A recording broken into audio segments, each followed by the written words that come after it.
pane chitiko chinoshamisa chinoitika munyika yezimbabwe zvatinoona kuti mapolitical prisoners aiwa anoburitswa muusungwa apo mutungamiri wenyika yezimbabwe aiwa aenda kunyika yechina for China Africa Summit.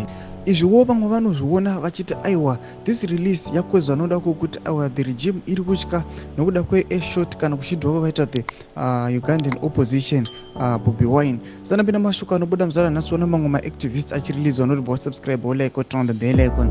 Tipina muchenjeredzo vanyora vachiti meanwhile in Beitbridge, Ezekiel Maradza was released on $100 bail by magistrate Takudzwa Gwazemba.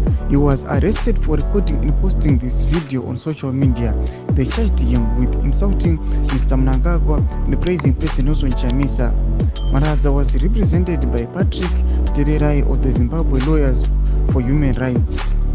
These cases reflect the ongoing scrutiny and legal challenges faced by political figures in Zimbabwe and continued crackdown on opposition politicians and activists. Ndo mashoko tiri kuona panapa.